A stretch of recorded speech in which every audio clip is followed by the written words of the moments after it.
Hi guys, welcome back to Elephants in the Room. Hey, I can't wait for today's episode.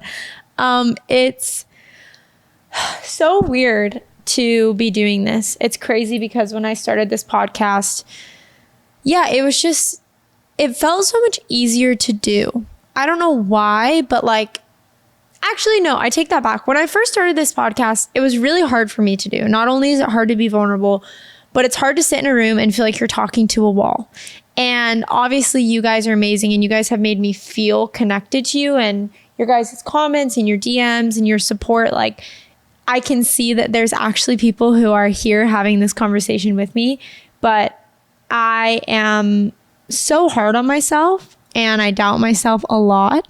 So sometimes I find it hard to do this, and I find it hard to sit down and feel confident about what I'm talking about and also the value that I'm bringing to you guys, because I always want to bring value. And it's so funny every time that I'm trying to plan an episode, which, by the way, I'm such a procrastinator. And I usually end up planning it right before, but I change my mind like multiple times on what I want to talk about. Because it's really tricky to know how to navigate these conversations, considering the fact that I'm not a therapist, I'm not a psychologist, I'm not, any of those things. And then on top of that, I am also giving you guys advice and talking about my life and talking about trauma and talking about all these things when I still am living through a lot of things and am so imperfect and I'm still trying to figure it out. So it's just an interesting place to be in, where I want to provide value, but I never want to market this or have it be something that it's not. I just want this to be a space where we can talk. So I hope that you guys enjoyed today's episode. I hope that it resonates with you, and I hope that it brings you some sort of peace and some sort of healing. And I just trust, and I have to trust that God is going to use this for whatever He wants to use it for. So, I'm just struggling with, I think, a lot of self-doubt in this season and confusion and a lot of other things. But it's interesting because I feel like now I'm obviously in a very public relationship, and my life's a little more public than it was when I started this podcast. So I was able to talk about things going on in my current life a lot easier than I am now. And I don't think I'll ever necessarily be able to talk about them the same because of the situation I'm in. So navigating how to be vulnerable with you guys and honest with you guys while also protecting my space, my boundaries, and also my partners is really tricky and really confusing. So I am just here and we're going to do our best. So I have this yummy drink. This is sparkling lemonade, Italian soda, and watermelon juice. I just made a TikTok about it because that's just Nicole of me to do, right? I have my laptop today because this one's a big boy episode. We're talking a lot about a lot of stuff, and I need my notes right in front of my face for me to be able to even keep my thoughts straight. I'm also in an Airbnb, if you can't tell. The last couple weeks have been really stressful. Me and David just moved to Nashville, and our house isn't ready yet. It's still under renovation. It's taking a lot longer than we planned for. So we've been Airbnb hopping, and so I don't have a ton of my equipment because it's all on a moving truck that was supposed to get here a couple weeks ago and didn't. So it feels like everything that could go wrong is going wrong, and that's just adulthood. So we're making it work. You're set up on a little cheap tripod that I got off of Amazon, and we're just in the front room of some random Airbnb. But hey, here we are, and I wouldn't have it any other way because this is life. So before we start, I want to just say a prayer.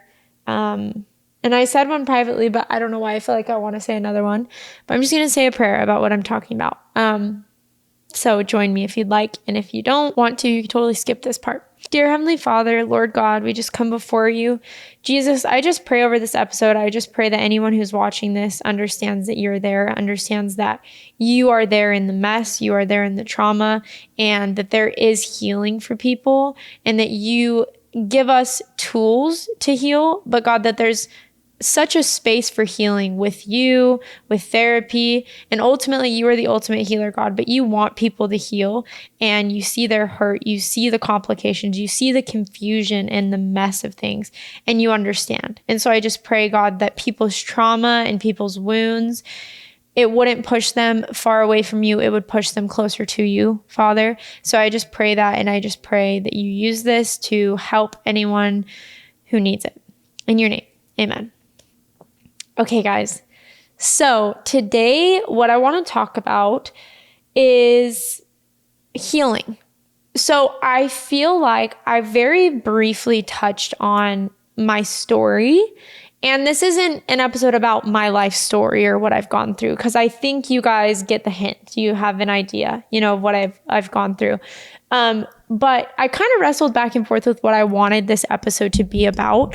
But for whatever reason, I decided that I wanted it to be a little bit about like my healing process, but like the actual tangible steps that I took. And also not only the healing process, yes, the healing process, but part of the healing process is also identifying what's going on and what's wrong. And so I want to talk a little bit about my problems and the effects of trauma in my life, and also like what my healing journey like tangibly look like, which could maybe help you guys know the steps to take, or things that worked for me may work for you, it may not.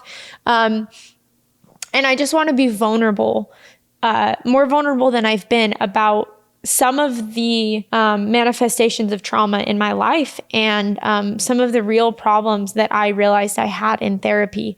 And it's going to be a little hard. This episode is going to be a little hard because I'm just really kind of diving into all my issues. But it's been a couple years since I feel like I started my healing journey, and I'm still very much struggling, and I'm still very much figuring it out. And I feel like I'm on a whole different layer and level of healing than I was before, but I'm still healing, and it's still a process, and I'm not there yet. I'm not to the finish line. But yeah, I feel like on the internet, there's a lot of like talks about healing and therapy and and like people talk a lot about healing and all these different things, but I feel like sometimes they don't really dive deep into like the depths of where it began, and also like what it tangibly looked like to heal. And so sometimes I think it can look a little bit either fabricated online, where it's almost this like fake healing, like, oh, you can heal, do this, do that, or it's like it can feel impossible. Like you're looking at other people and you're like, okay, I see that they say they're healing and all these things, but like, what does that even look like? So I feel like it's misrepresented. And again, I think the healing journey is very different for everyone. But for me specifically, and what I've been through, and if you share any of the same trauma that I share, or even if you share some of the same whatever, not necessarily exactly my trauma, but you may struggle with some of the same things that I struggled with. So I wanted to share my journey and my story a little bit more with you guys. Let's just get right into it. Something that kind of sparked this idea is I was looking through my old therapy notes from way back in the day when I first started therapy in like 2019, 2020. And I just started to look through some of that stuff, and it just kind of got me thinking. It kind of took me back. And so, we're just going to talk about all of it today. So to catch you guys up to speed, for anyone who's watching this who doesn't know my life story, in a nutshell, I grew up with 2 drug addict parents. I was Mormon. I grew up Mormon in the church. And my parents struggled on and off with addiction my whole life, my whole childhood, my whole upbringing. We were in and out of their care. There were times when we lived with family. There was times when we were in foster care. Technically, by the grace of God, when we were in foster care, we were still with family, but we were like technically legally in foster care. I had a really traumatic childhood. Everything that you can think of under the sun probably happened. And then when I was 18, I got married, and very shortly after, I I got divorced. And here we are now. And I left the church as well. I'm a divorced ex-Mormon with drug addict parents. So that's the best way to describe it. All of that to say, I want to take you guys back to the moment that I realized I needed help. This was amidst my separation with my ex-husband, and I needed help. I had, you could call it, hit my rock bottom. I knew that I couldn't survive anymore and be okay. And I mean, I just wasn't okay. I knew that something had to change. I was physically ill, mentally ill. I was not well in my mind, in my body. I was just not well. And that's when I started going to therapy. Woo, we love therapy. Now, just to give you a little bit of context, right before this point is when I had discovered Jesus and fallen in love with Jesus and started to develop a relationship with Jesus, which is what in time led me to leave the church very shortly after this period. So at the time I'm separated, I'm pretty much ex-Mormon, but not fully, and trying to survive. So when I realized I needed help, I luckily had I don't want to give details to who it was, but someone that I know was going to a therapist where I lived. And they said, she's great. She's awesome. So I said, okay, so I'll text her. And it's so funny, when I was going through all my therapy notes and everything, I went back to like our first initial text, and it was just crazy to see me like reaching out and stuff. But I believe it was in 2020, like the start of 2020, that I started going to therapy, but I don't know the exact dates. But long story short, I went into therapy and was like, I'm not okay. My marriage is falling apart and I want to fix it. And I'm not okay. And that was a theme for me, was I wanted to fix, save, change people around me. And my therapist, bless her heart, was really patient with me. But the first part of healing, I truly believe, if you want to take a therapy route, or even if you don't, even if you are just confiding in a trusted friend or advisor or someone, the first step to, I feel like, really being able to heal is you got to let it out. Like, you got to let it out. Like, I went in there and I told her everything about my parents, about my marriage, about me, about all the things. And at the time, I thought that it was all normal. Like, I didn't understand that what I was going through was not only very common, but that it was directly correlated to my childhood. So I went in the sense of, I'm having a marriage problem, all to discover that it was so much deeper than that.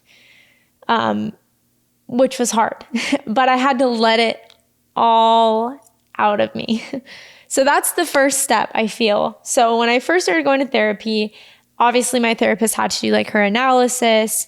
So she did her little analysis on me. They give you like a mental health checkup form. I don't know exactly what it's called, but whatever it is, she gave me an analysis, and she also made me take the ACEs test. And if you guys have never heard of the ACEs test, it's pretty much a childhood trauma test. So it goes through 10 different questions, and you answer yes or no based on if said event or thing happened to you. And then you get a score from 0 to 10. 10 being the worst and 0 being the best. So if you score anywhere from 7 to 10, it means you have severe childhood trauma. And there are a million things that link to all of that. I actually have an episode of this podcast. It's on my first season that's about childhood trauma, when I talk a little bit about the ACEs test and some of the actual research that they've done on it. Like, I don't know exactly off the top of my head, but let me just see. The higher your ACE score, the higher your chance of suffering from physiological and medical problems like chronic depression, cancer, coronary heart disease. This chart below shows the consequences of the ACE score of 4 or higher. So it's actually not 7, it's 4. From this score, the likelihood of chronic pulmonary lung disease increases by 390%, hepatitis by 240%, depression by 460%, and attempted suicide by 1,220%. So primarily what this test analyzes is on a scale of 1 to 10, how bad your childhood trauma is. And based on that, if you score more than 4, you are more likely to have all of these things. Now, again, this test specifically kind of goes over things like alcohol abuse, physical abuse, sexual abuse, different things like that. But let's not get it twisted. Your childhood trauma is valid. Just because your parents had food on the table and took care of you and you had a quote unquote normal life does not mean that you do not have childhood trauma, and does not mean that you need to invalidate yourself for what you've been through and the way that it affects you. Because if I've learned anything in my journey to trying to be healthy after all of what I went through, it's that every single person has trauma and it affects them. And we cannot compare our trauma. My trauma is not worse than you. Your trauma is not worse than mine. They are different. They are unique. And as kids, we have 5 basic needs. And if any of those aren't met as children, we will suffer the consequences and we will be affected. So do not invalidate your trauma. But this is just, I'm talking about just this specific test. Anyways, so back to my story. I took the ACE test and I scored 9 out of 10. Funny, because at the time when I first took it, I scored 8 out of 10. And then I remember my therapist being like, you scored 9 out of 10, but we're going to get there. And it was because I had blocked out something that she knew that had happened, because she's so smart and could read me like a book. But I got a 9 out of 10. And that sucked to hear, because I think generally whatever it is that we go through as kids or just in life, we normalize it. It's so normal to us because it's our life, you know, and we justify it and we try to do anything to feel normal, or at least I did. And so I think a big way I coped with my childhood was I just ran from it. I hid from it. I just tried to pretend like it didn't exist. And it was because I felt less than. I felt like I was damaged goods. I felt like there was something wrong with me because of what I had gone through and what my circumstances were. And I know I've shared this before, so I won't keep sharing it, but I'll just say, for like an example, like growing up, like I did everything I could to be normal. I never told my friends about my parents. Like very few friends that I knew growing up knew about my family or had ever gone to my house. I would always go to their house. I didn't want to be known as the poor girl, so I would literally make my mom drop me off like 2 blocks away from the school because she was always driving beater cars. And I was so embarrassed. It's so sad because I was literally just a kid. And it's like being poor, having parents that have addiction or substance abuse issues, or having divorced parents, or having whatever, is not something to be embarrassed about. It's literally out of your control. But as a kid, I think we internalize these things so much. So I ran from it, hid from it. So going to therapy and going in an attempt to kind of fix my marriage and be okay and, you know, get better, and all to realize that I had this whole mountain of things that I had to heal from. And not only that I had to heal from, but I had all these issues that I didn't understand, that I didn't know about, because my reality was normal to me. And I thought because I got good grades and did everything right and didn't drink and didn't smoke and didn't have sex and was a good member of the church and did all these things, that I was like immune to the brokenness, and that like that it didn't affect me. Like I was like, I'm good. I wasn't good. But I didn't realize so much of how I lived my life And so much of what I did and my personality, not my personality, but so much of me and the way that I operated in my relationships, in my relationship with myself, in my relationship with God, was because of the trauma that I had and what had happened to me. And that was hard. That was really hard. So once I went to therapy, I did the analysis, I took the ACEs test, and my therapist let me know / diagnosed me with high anxiety and panic disorder. I used to have really, really bad panic attacks, especially when I was going through my divorce. And then also as a little kid, I would have panic attacks. I don't think at the time that I realized they were panic attacks, but I would like hyperventilate and start freaking out anytime that my mom wouldn't come home, and call her and the whole thing. So she let me know that, and I was like, okay, that's great. So fun. She also let me know that I have an anxious attachment style, which I will share with you guys what that is, because we're getting into it today. So anxious attachment is one of the 3 insecure attachment styles referred to as anxious attachment in children. Anxious attachment develops in early childhood. Most often, anxious attachment is due to misattuned and inconsistent parenting. Low self-esteem, strong fear of rejection, of abandonment, and clinginess in relationships are common signs of this attachment style. Although it does require effort, individuals with such attachment issues can develop a secure attachment style over time. There are 3 types of insecure attachments in adults, and they all stem from trauma in our childhood. So anxious attachment style, avoidant, and disorganized, which is known as fearful avoidant. Okay, here are some of the symptoms or signs that you may have an anxious attachment style. So it says, these individuals are sensitive and attuned to their partner's needs, but are often insecure and anxious about their own worth in a relationship. Me. If the loved one rejects them or fails to respond to their needs, they might blame themselves or label themselves as not being worthy of love. Me. Generally, adults with anxious attachment styles need constant reassurance that they are loved, worthy, and good enough. Me. The strong fear of abandonment might often cause anxious adults to be intensely jealous or suspicious of their partners. I don't feel like that one's me, but a lot of these are. This fear might also lead them to become desperate, clingy, and preoccupied with their relationships. Adults with an anxious attachment style are often afraid of or even incapable of being alone. Not me anymore, but was me. They seek intimacy and closeness and are highly emotional and dependent on others. The presence of the loved ones appears to be a remedy for their strong emotional needs. Me. Those were all me. And I feel like I've made a lot of progress. But yeah, I identified that I had an anxious attachment style, which was not fun. So when I was diagnosed or told that I was all these things because of what I had been through, I had to start to accept what my trauma and my life and what happened to me had actually done to me, and that it actually did affect me.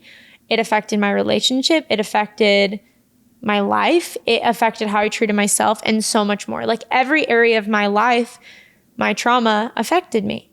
And that was hard to accept because it felt like I had no control over my life at that point. I was like, you're telling me I've put in all this work and this time and I have done everything to do everything right. So I am not a product of my trauma and I am not affected by it. Yet you're telling me that my whole life is affected by it.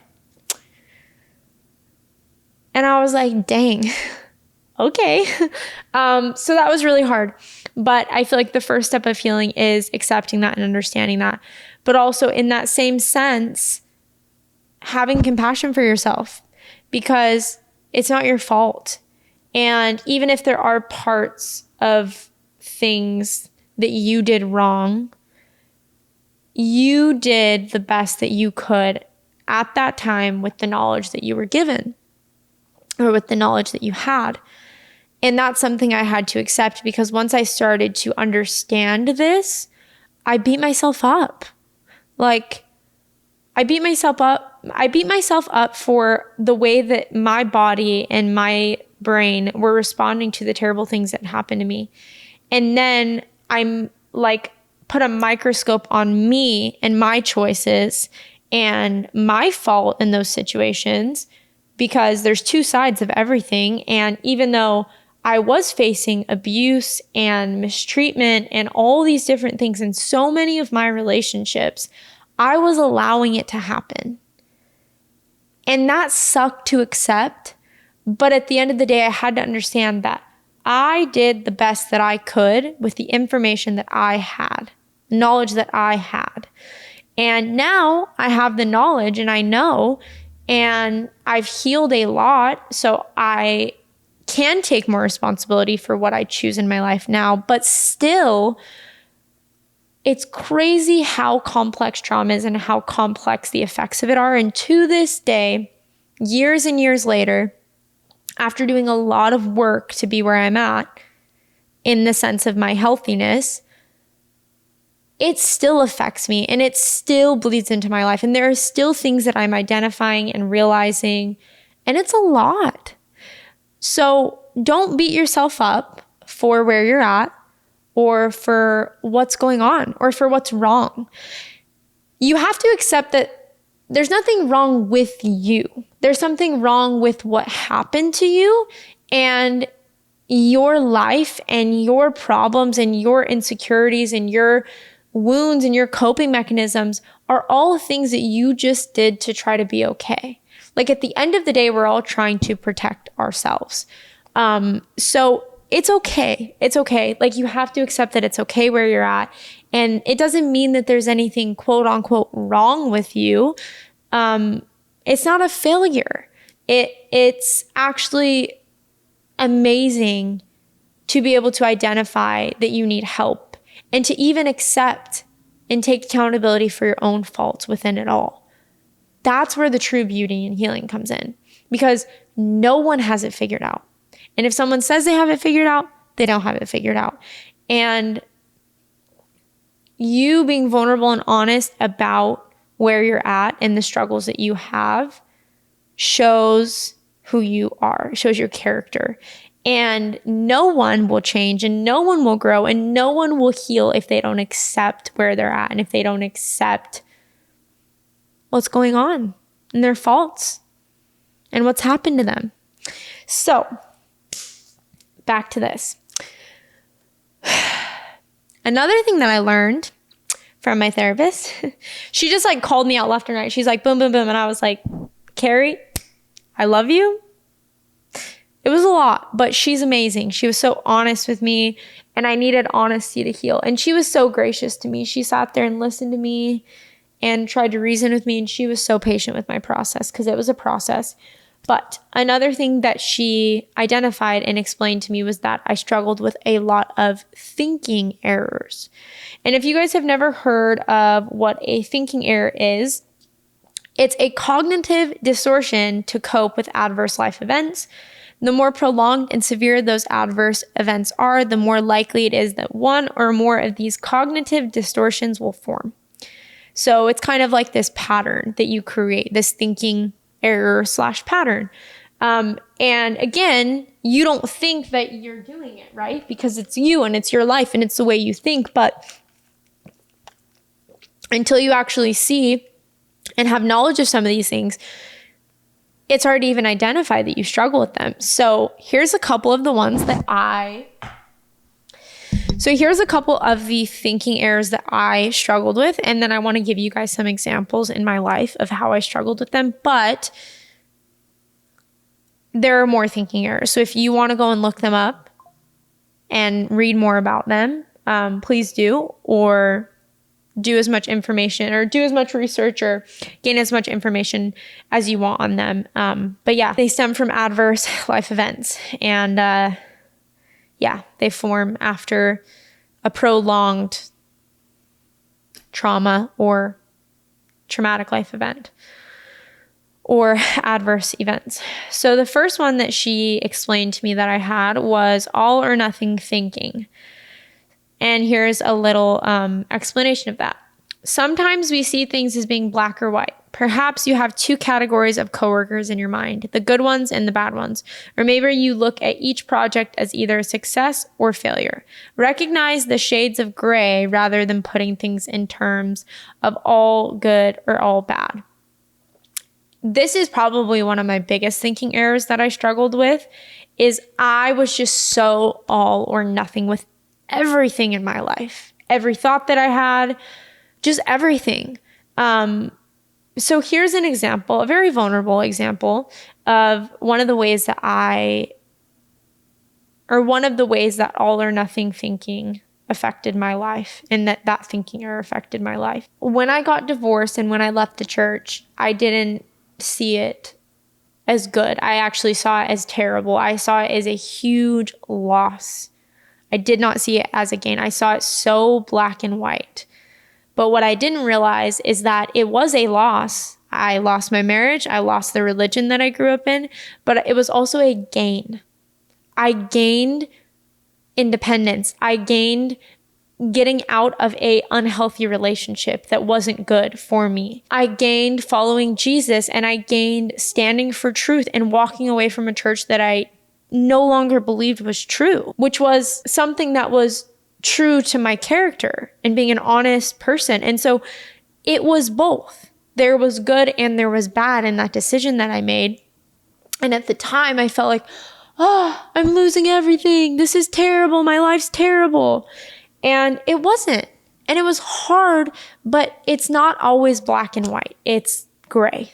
Sometimes gray is what it is. Like, again, divorce, for example. Divorce is terrible. It's painful. It's the worst thing. I would never wish it on my worst enemy. Not that I have enemies, but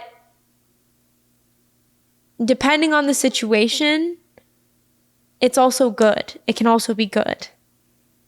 It can be sad, but it can also be happy. Same thing with walking away from a religion. Same thing with so many things in life. Things aren't always black and white. So that's one of the thinking errors. The next thinking error that I struggled with was overgeneralizing.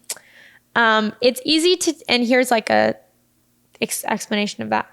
It's easy to take one particular event and generalize it to the rest of our life. If you failed to close one deal, you may decide, I'm bad at closing deals. Or if you were treated poorly by one family member, you might think, everyone in my family is rude. Take notice of times when an incident may apply to only one specific situation instead of all other areas of life. So a good example, or an example I thought of, now I don't know how spot on this is for any therapists watching this. I'm trying my best. But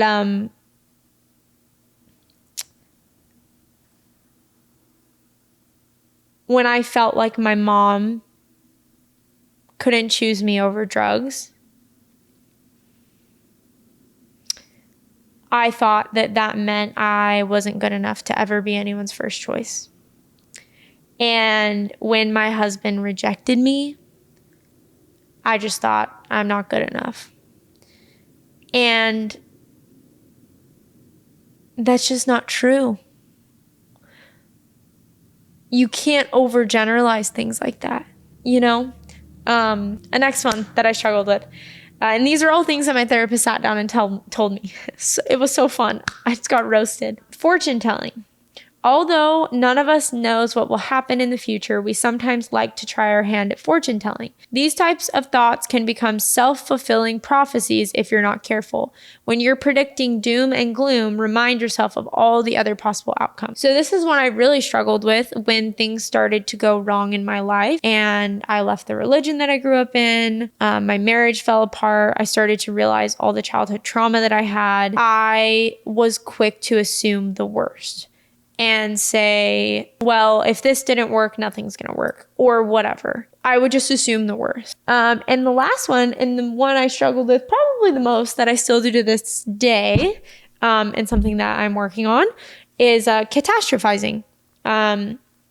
Catastrophizing is a cognitive distortion that prompts people to jump to the worst possible conclusion, usually with very limited information or objective reason to despair, with no evidence. When a situation is upsetting but not necessarily catastrophic, they feel like they're in the midst of a crisis. So this 100% stems from trauma and bad things that have happened to you. Even I think like in a sense, maybe like a PTSD, but one small thing happens and then your brain is jumping to the furthest conclusion from that one thing. When there's no evidence or fact or proof to back up that that's actually going to happen, our brains are just like expecting doom, expecting gloom, expecting the worst thing to happen. And you're jumping to the worst possible conclusion when you start to feel anxious about something that's going on. And I do this to this day, unfortunately. Something I'm trying to work through. And the next thing that I learned from my therapist was that I struggle with being a people pleaser. And I'm sure most of you guys know what being a people pleaser is, but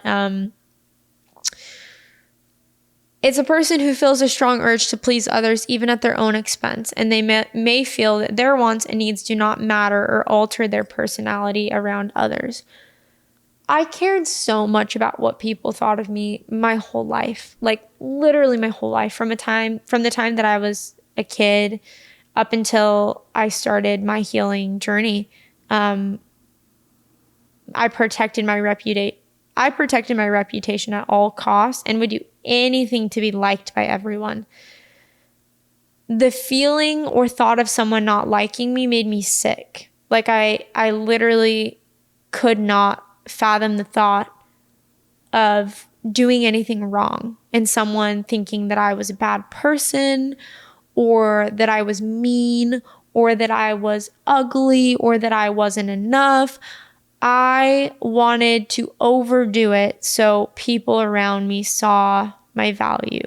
And I was like that for so long. And I feel like even the past couple years, I've still struggled with it. And I feel like slowly over the years, I've started to get better and better and better to the point where I don't care as much what people think of me. And I set boundaries and I upset people.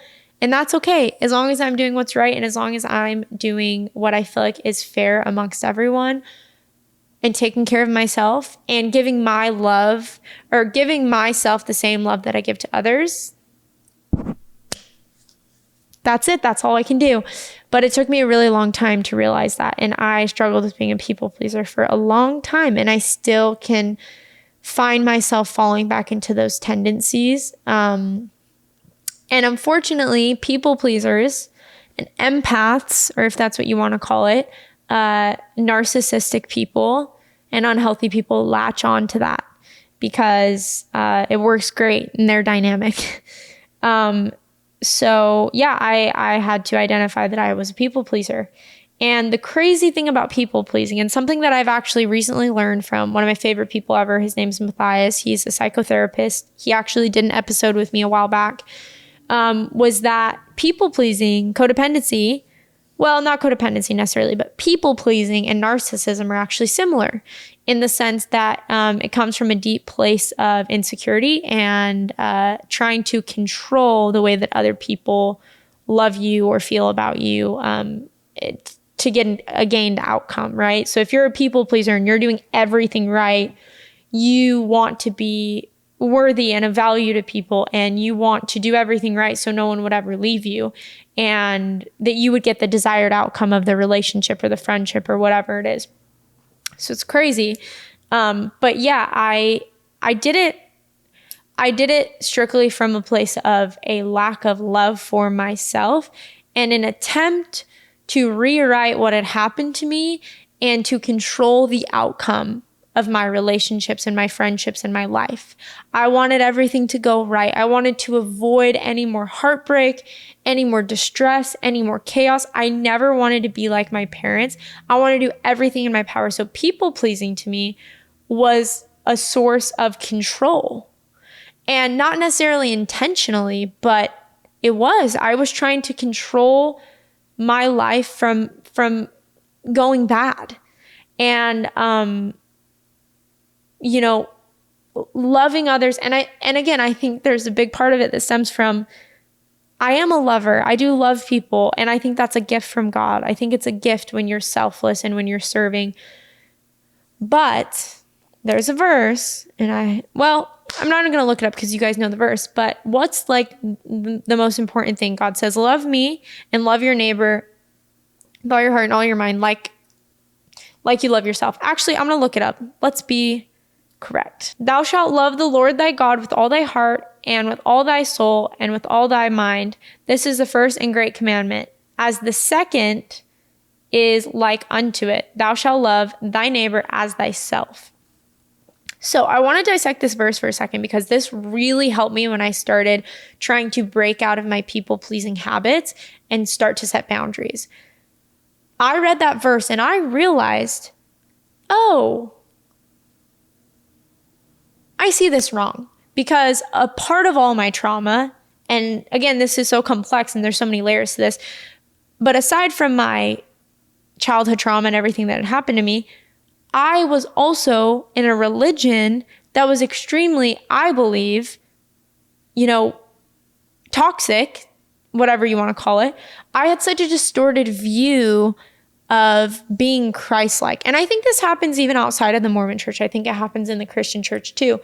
But if you love Jesus and if you claim to be a Christian or you claim to be a Mormon, you're going to be Christ-like. You're going to be like Jesus, which means you forgive people, you lay down your life for your friends, you sacrifice for people, you serve people. We are called to be like Jesus, so we're called to be selfless. We're called to be all these things. So I thought that being a people pleaser was Christ-like, but being a people pleaser isn't Christ-like because it says in that verse, thou shalt love thy neighbor like thyself. If you're being a people pleaser and you are constantly putting other people's needs before your own, that's not loving because you can't pour from an empty cup. And I realized this. If I am giving to people so much that I'm giving nothing to myself and I'm not taking care of myself first, I'm going to be depleted and I'm not going to be giving out of a place of purity. I'm not going to be giving out of a good place. If I take care of just my basic needs and make sure I'm good and make sure I'm taken care of, I will be able to give from not a place of depravity, but a place of fullness. So when you're constantly giving and constantly giving and constantly giving and you're empty and you're empty and you're empty, you're giving out of this dry, weak place when you could be giving out of this full place. And so I realized that to be Christ-like, I also have to love myself like I love my neighbor. Because think about this. If it says love your neighbor like you love yourself, if you don't love yourself and you treat yourself terribly and you never take care of your needs, if God says love your neighbor as yourself, if you don't love yourself and if you don't take care of yourself and if you don't take care of your needs, and it says love your neighbor like yourself, well, then you would love your neighbor with that same love, right? So without love, you would not care about their needs. You would neglect them. You would bulldoze their boundaries, right? No, you can't do that. So it's like, it starts, love your neighbor as you love yourself. So you have to love your neighbor, but you also have to love you because part of knowing how to love is loving God and Him teaching how to love you. And I'm not talking about this conceited self-love movement of like, love yourself and like, no, not a selfish love, a love that respects your boundaries, your body, your spirit, your mind. Like God says, we're called to guard our hearts. Like we're not called to let people walk all over us. Now, are we called to forgive people over and over and over again? Yes. God calls us to love everyone. God calls us to sit at the sinner's table because we are sinners ourselves, to not judge people. But we aren't God. We can't save people. We aren't people's savior. So we can't mistake loving people for enabling people and for being in toxic relationship with people that are unhealthy because they're using you, they're taking advantage of you. Oh, but I'm Christ-like. I have to keep giving to them. I have to keep loving them. I have to keep surrounding myself by them. God doesn't call us to save people. God doesn't call us enable people. He calls us to love people, but love comes with truth, and I believe that love comes with boundaries. That was a lot. that was hard to explain. Another thing that I struggled with, that my therapist identified that I struggled with, was codependency in my unhealthy relationships. So not all my relationships, but specifically in the abusive relationships in my life, I struggled with codependency or toxic relationships. Codependency is an excessive emotional or physiological reliance on a partner, typically one who requires support on account of an illness or addiction. So when you are walking in a relationship with someone who has a mental illness or an addiction, it's often probable for you to become codependent. And it's a learned behavior that can develop from a variety of factors, including past experiences, relationships, and upbringing. And it can be caused or stem from dysfunctional families. Growing up in a family where certain household dynamics negatively affect emotional development can lead to codependency. This could include having emotional or physically absent parents, or parents who teach children that their needs are unimportant. So yeah, I struggled with this and I'm just going to be so honest. I'm just going to tell you guys, I struggled with codependency a lot in my relationship with my mom and also my relationship with my ex-husband. It was crazy because the two people that hurt me most, the two relationships that hurt me most, they were the only ones who could like heal the wound. Does that make sense? Like my mom would hurt me time and time again, but I felt like she was the only one who could fix it, like make me feel better, even though she was the one hurting me. And I love my mom and I have a way better relationship with her now. It's up and down, but I don't ever want to speak poorly about her, but obviously I'm sharing my experiences, my heart. And I also don't want to speak much about my marriage either. But it all ties into all of this. So I'm trying to be as kind and respectful as I can while also sharing with you guys what I feel like I need to. So, yeah, I definitely struggled with codependency, like, so attached, desperate, and in need of them to be okay emotionally. And like I said, that typically happens when you are in a relationship with someone who has an illness, mental illness, or an addiction. So anyways,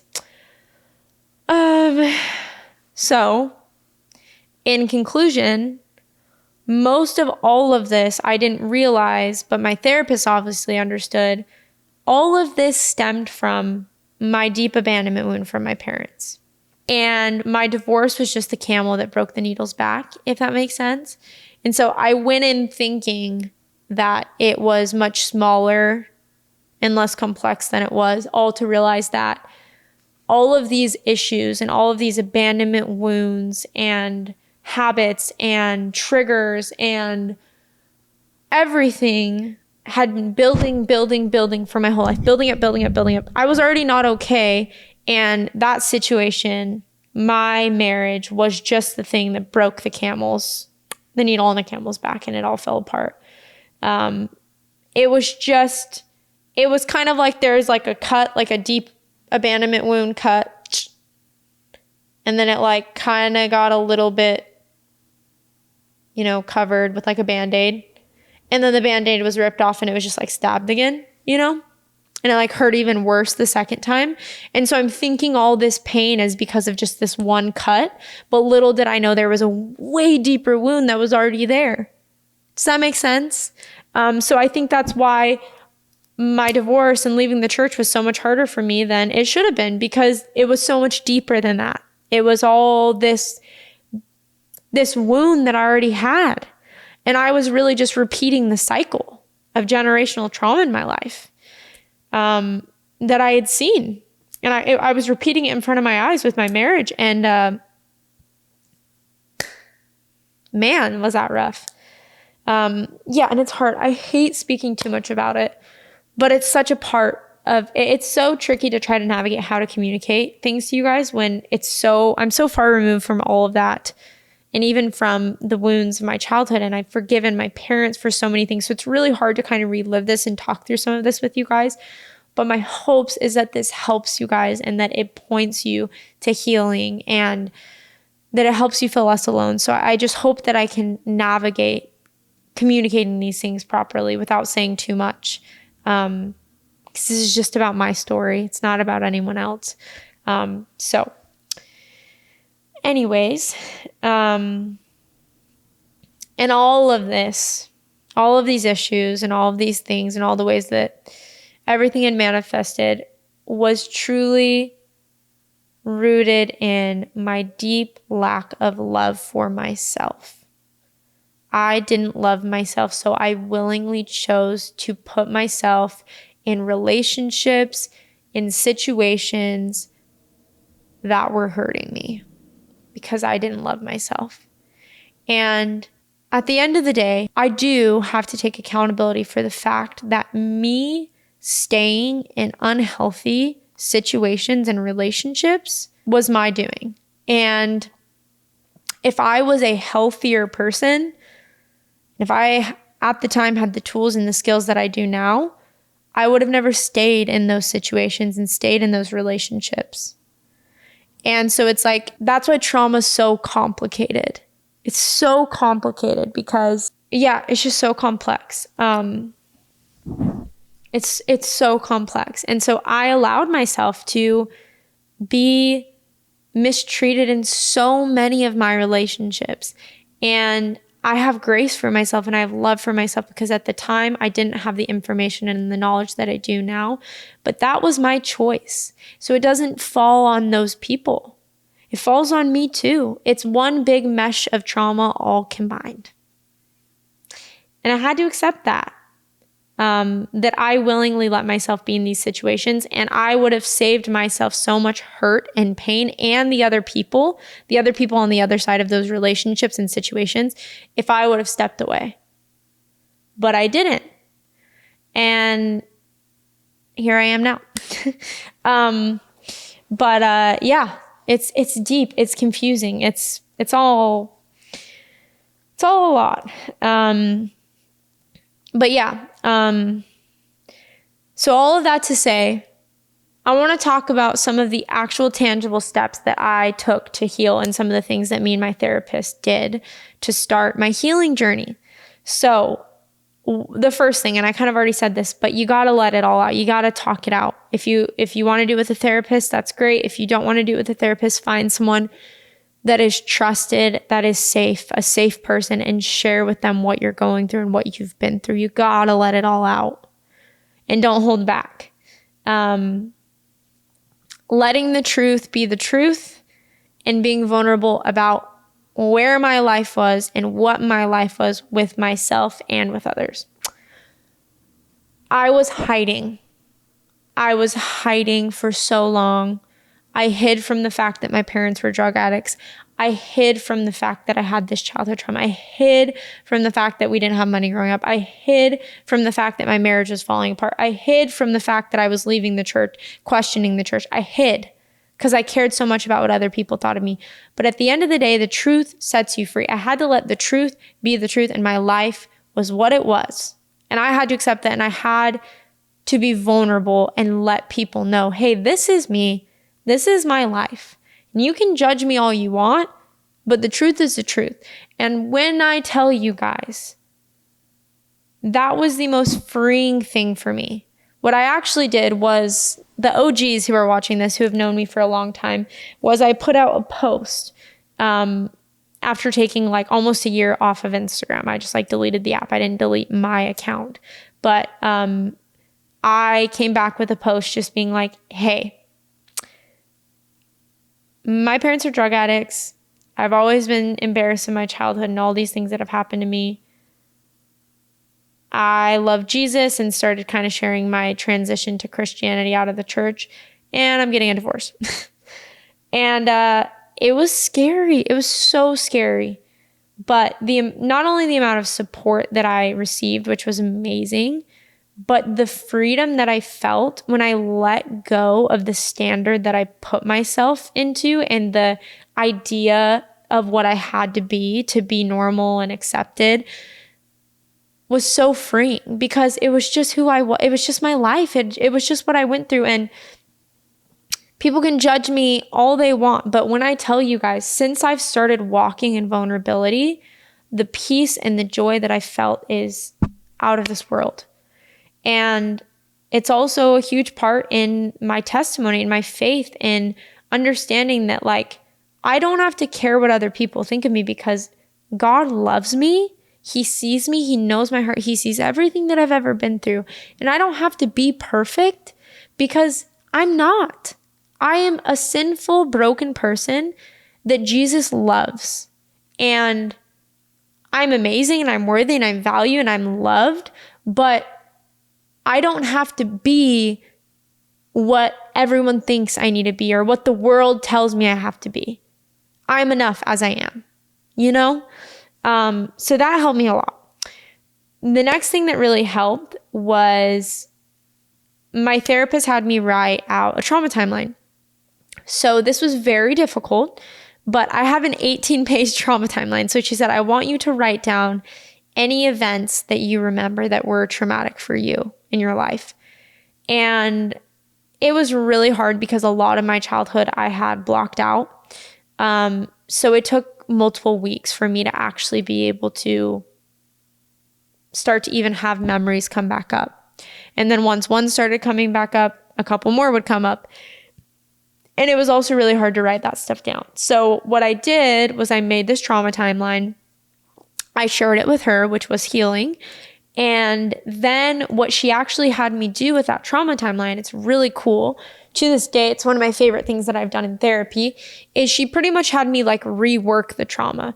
So I had like specific bullet points. And what I would do is I would write down that traumatic event.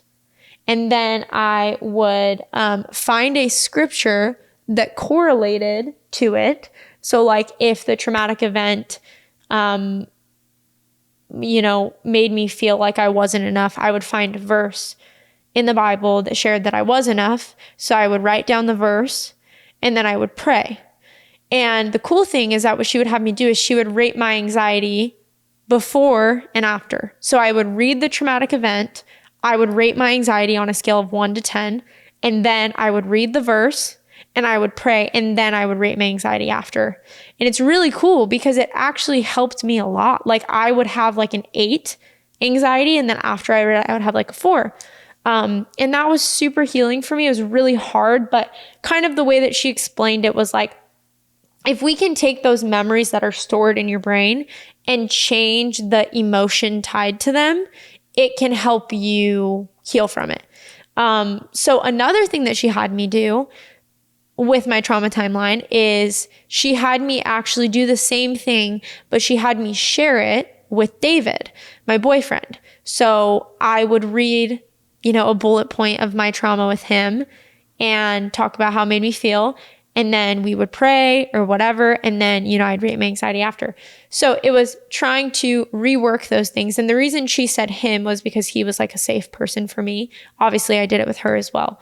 But that was one of the things that really helped me. So if you want to know more about it, DM me or email me or something, because I can try to give you more like tangible steps. But yeah, like writing out a trauma timeline, and then there's actually ways to try to like rework through those memories that we, like the emotion that we attach with the memory, if that makes sense.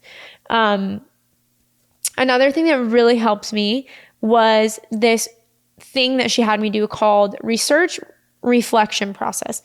So I actually want to share with you guys something that I did. Okay. So the research reflection process. So, I would write down a description of something that I did. And I don't want to read it because I think it's a little too personal, but I would write down the description. So just like the fact, the event of what actually happened. And then I would write down my feelings. Then I would write down an evaluation. So what was bad? And then I would write down what was good about it. And then what sense can you make of the experience?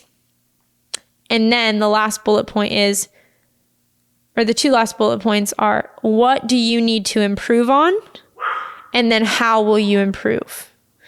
So it's literally like a reflection process of something that you went through. So I wrote this out about, I won't say what, but look up research reflection process. So that's something that also helped me a lot in starting to work through some of my trauma. The next thing that really helped me heal from a lot of my trauma, well, I guess, okay, I'll say this. So those are some of the things that helped me start to like tangibly heal through my trauma, alongside Jesus, of course, and spending all the time with him and praying and reading. He was a huge part of that. But these are some of the things that kind of helped along the way. I don't know if they necessarily like heal your trauma, but I do think they're tools that you can use as you're getting through it all and getting back to a place of feeling good again. But I also do think they are part of the healing process. So self-care, self-care, self-care. I cannot stress this enough. When my therapist used to tell me like, oh, you need to practice self-care, I was like, self-care, really? And she was like, yes, you need to.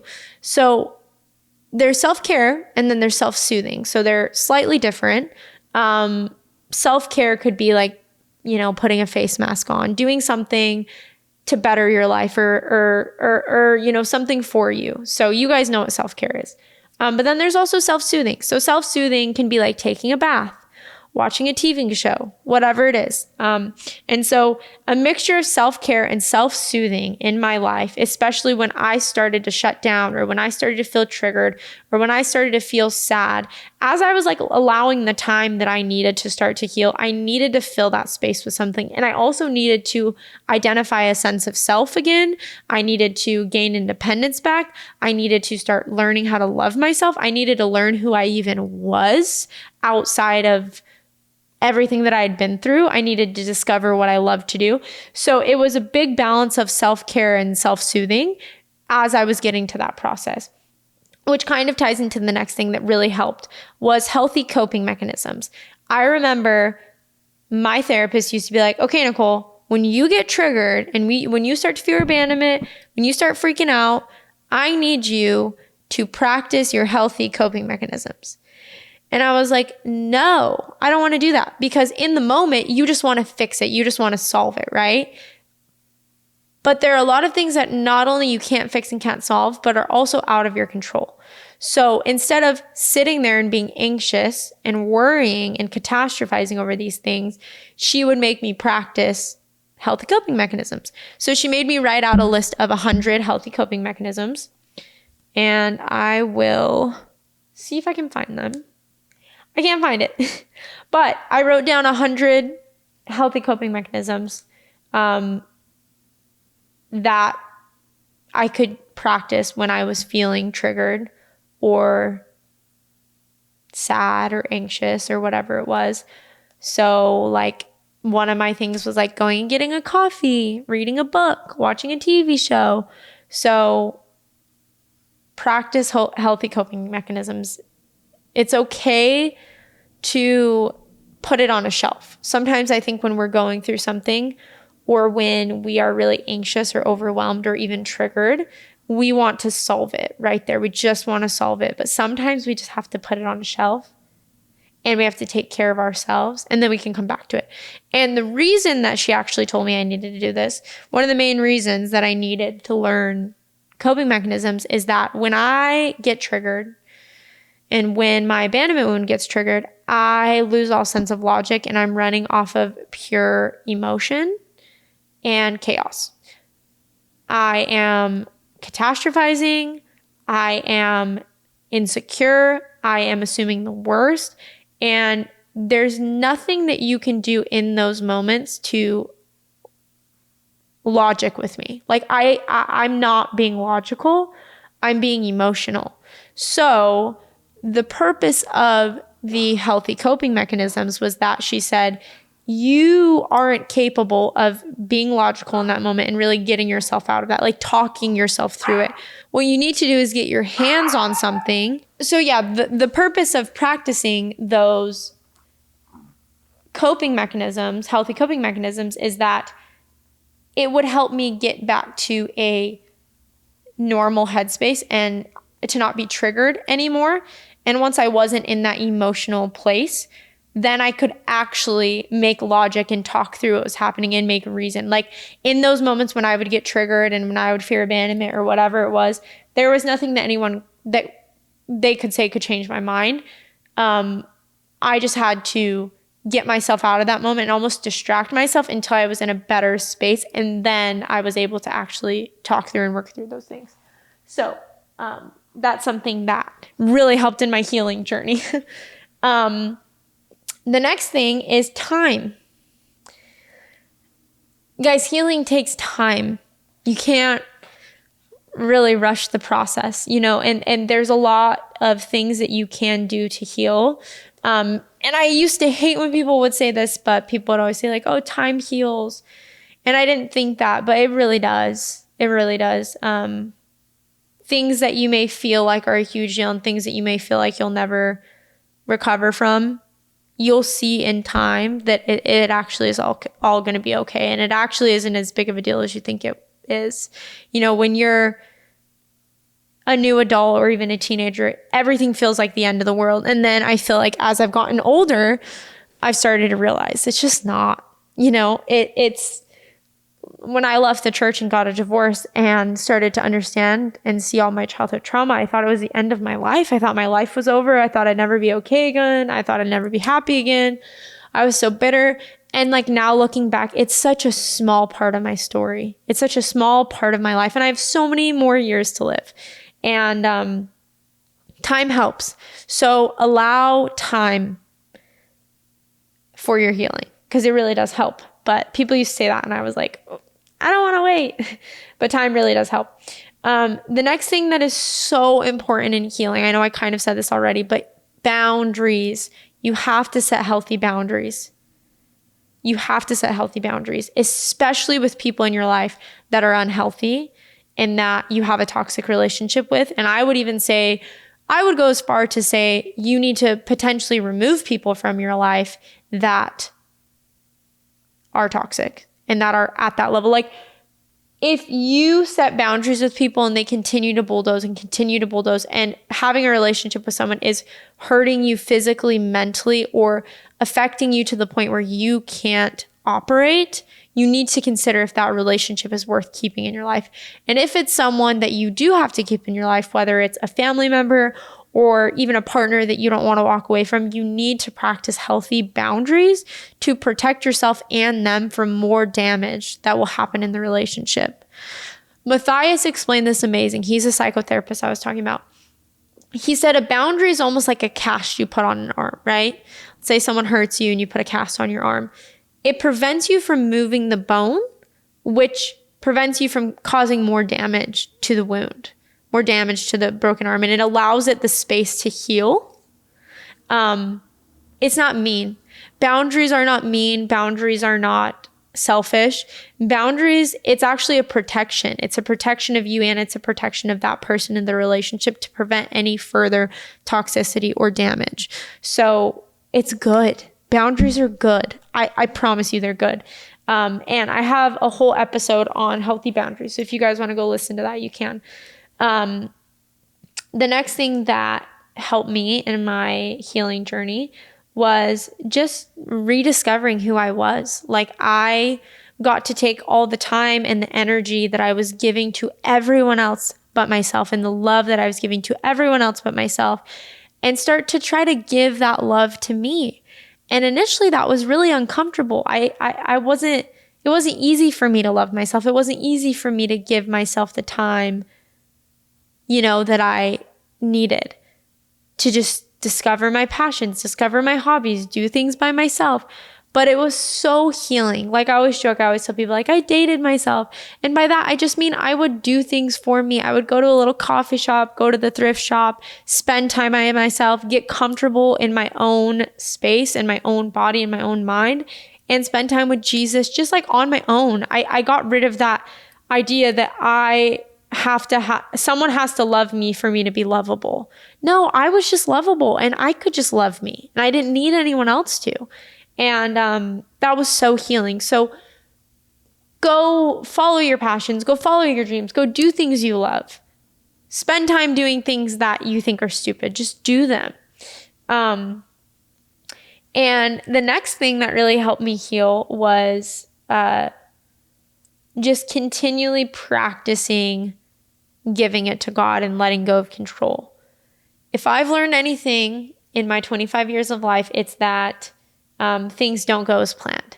And the more that you try to control the outcome of things, the more let down you are when things don't go the way you think they are going to go. And that's because at the end of the day, we can't control anything but ourselves. And not only can we not only control anything but ourselves, but there are so many things and so many factors around us that are constantly going.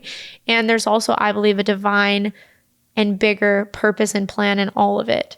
So letting go of the plans you have and the expectations you have, and giving room for God to do what he wants to do. Not to say you can't have goals, not to say you can't have dreams, but stop trying to control the outcome of everything. Some girl just knocked on my door, which I was so scared because it's like 10 o'clock. I'm trying to call David. She just came to my door because she ran out of gas. So I'm trying to figure out how I can help her.